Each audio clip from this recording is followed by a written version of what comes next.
Hi friends, പുതിയൊരു വീഡിയോയിലേക്ക് സ്വാഗതം. ഇതൊരു വിഷു വ്ളോഗ്. വിഷുവിനടുപ്പിച്ച് തലേന്ന് അതിൻ്റെ പിറ്റേ ദിവസമൊക്കെ എടുത്തിട്ടുള്ള കുറച്ച് കാര്യങ്ങൾ ഉൾപ്പെടുത്തിയിട്ടുള്ളൊരു കുഞ്ഞു ബ്ലോഗാണ് എൻ്റെ. ഈ ഒരു ബ്ലോഗിലേക്ക് എല്ലാവർക്കും സ്വാഗതം.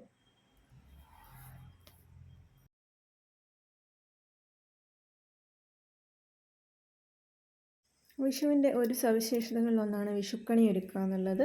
അപ്പോൾ ഇത് തലേന്ന് വെള്ളം എടുത്തു വെച്ചു. പിറ്റേന്ന് വെളുപ്പിന് 5 മണി ആയ സമയത്താണ് വിളക്ക് കത്തിച്ചത്.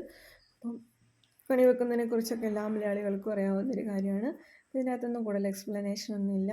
അപ്പോൾ എല്ലാ ഫലമൂലാദികൾ, മറ്റു ധാന്യങ്ങൾ, മധുരപലഹാരങ്ങൾ, പൂക്കൾ, അതുപോലെ വിളക്കൊക്കെ കത്തിച്ച് അലങ്കരിക്കണം. അത് വിഷുവിൻ്റെ തലേ ദിവസം എടുത്താണ്. അപ്പോൾ നമ്മൾ ഡ്രസ്സും അതുപോലുള്ള കാര്യങ്ങളൊക്കെ എടുത്തു, പടക്കം വാങ്ങി, അതുപോലെ അപ്പം ചുടുക എന്ന് പറയുന്നൊരു പരിപാടിയുണ്ട്. അപ്പോൾ അതുപോലെ ഉണ്ണിയപ്പം ചുട്ടു. അങ്ങനെയൊക്കെ ആയിട്ട് ഒക്കെയുള്ള കുറച്ച് കാര്യങ്ങളാണ്. അപ്പോൾ വിളക്ക് അങ്ങനത്തെയൊക്കെ തേച്ച് മെഴുകി വെച്ചു.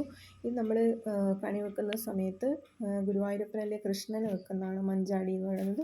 മറ്റേത് പഞ്ചങ്ങളാണ്, ഇത് പട്ടുകളാണ്. ഇതും കണിക്ക് വേണ്ടി ഉപയോഗിക്കുന്നതാണ്. ഇതിൻ്റെ അകത്ത് പുതിയതുമുണ്ട്, ഒന്ന് പഴയതുമായിട്ട് ഉണ്ട്. അപ്പോൾ ഇതൊക്കെ കണി വെക്കാൻ വേണ്ടിയിട്ട് വാങ്ങിയിരിക്കുന്ന മഞ്ഞപ്പട്ടാണ്. ഇനിയുള്ളത് ഇവിടെ ലക്ഷ്മീൻ്റെ വിളക്കുണ്ട്. ലക്ഷ്മി ദേവിയുടെ വിളക്ക് തേച്ച് ഒരുക്കി വെച്ച്. ഇതൊക്കെ അമ്മയാണ് കഴുകി വൃത്തിയാക്കിയെല്ലാം വെച്ചത്. ഇത് നമ്മൾ പഴം അതുപോലെയൊക്കെ വെച്ചു. ഇത് വാങ്ങിയിരിക്കുന്ന ഡ്രസ്സിൻ്റെ അകത്തുള്ളതാണ്. 3 നൈറ്റുകൾ ഉണ്ട്. അതുപോലെ എല്ലാവർക്കുള്ള ഡ്രസ്സുണ്ട്, സാരി, അതുപോലുള്ള ഓരോരുത്തർക്ക് ഓരോ ഡ്രസ്സുകൾ വാങ്ങി. അപ്പോൾ അവരൊക്കെ അത് ഓരോരുത്തരുടെ കൈകളിലേക്ക് കൊടുത്തു. ഇത് എൻ്റെതാണ്, എൻ്റെ സാരി, എൻ്റെ മറ്റുള്ള ഡ്രസ്സുകളും കാര്യങ്ങളൊക്കെ ആയിട്ട് അങ്ങനെ.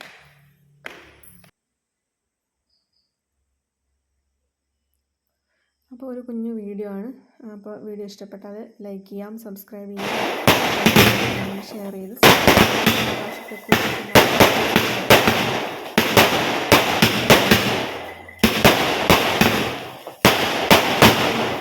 കണി വെച്ച ശേഷം പൊട്ടിച്ചാണ്. പിന്നെ കുറേ ചെറിയ ചെറിയ പടക്കങ്ങളാണ്.